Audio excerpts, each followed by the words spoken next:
The Nebraska Department of Education supports the development of high-quality school emergency operation plans, or EOPs, through the provision of training and technical assistance to school district leaders and safety teams.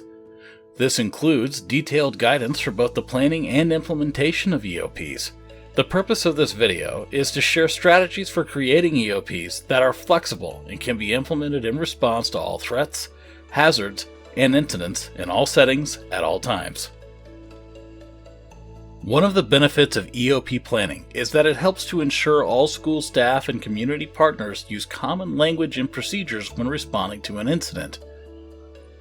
The incorporation of existing emergency response structures into a school EOP allows for easy collaboration with first responders, no matter what the incident, threat, or hazard. For example, the Incident Command System, or ICS, is regularly used by first responders and is incorporated into the EOP. This ensures when school officials are working together with community partners in responding to an incident, that they are all familiar with the same framework, procedures, and roles. The Nebraska Department of Education supports school districts to incorporate the Standard Response Protocol, or SRP, developed by the I Love You Guys Foundation into their EOPs.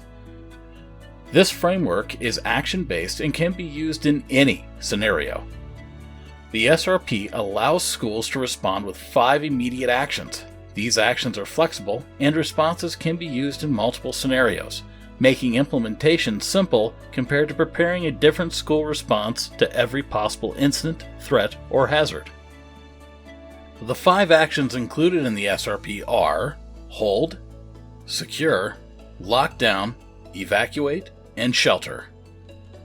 During hold, all school hallways are kept clear of people and students and staff remain in their classrooms or the part of the school they occupy at the time of the hold, such as the cafeteria, library, or gym.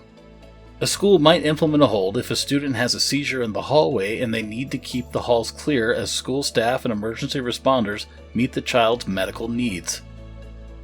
During secure, students and staff remain inside the building, but lock all doors to the outside. While individuals do not enter or leave the building, classroom learning and schedules operate as usual. A school might implement a secure if there has been a robbery at a gas station near the school, and the police are looking for the suspects in the neighborhood around the school.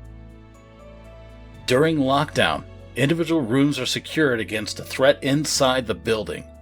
This involves locking all classrooms, shutting off lights, and students and staff remain out of sight to those outside windows and doors.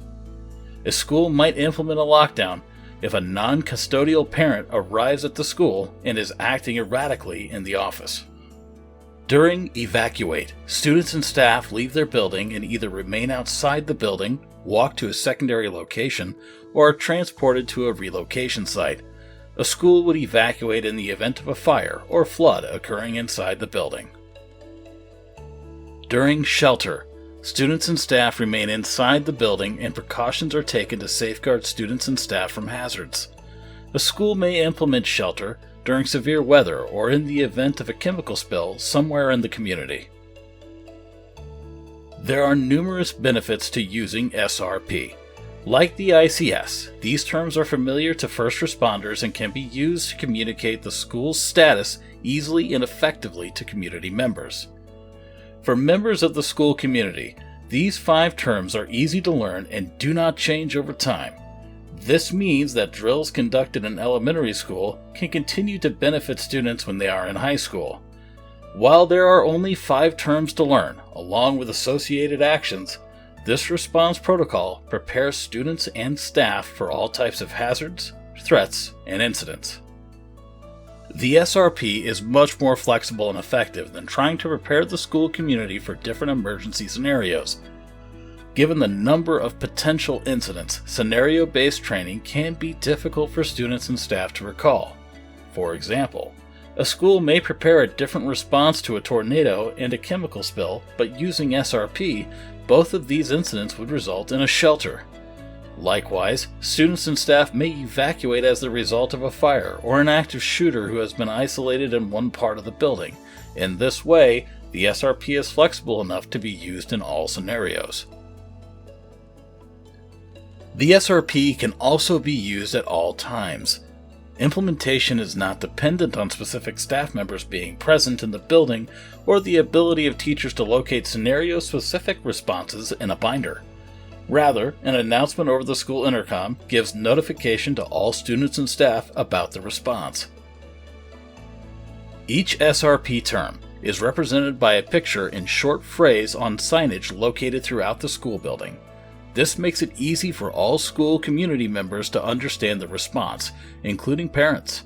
Communicate with parents before a response, so they know what to expect. During an incident, communicate with parents so they are aware of the safety and location of their child. Depending on the situation, parents may begin to arrive at the school or relocation site. Additionally, the school could consider policies and guidance related to cell phone use during a response, especially during lockdown. These details and operation guidance, handouts, and other materials can be found on the I Love You Guys Foundation website.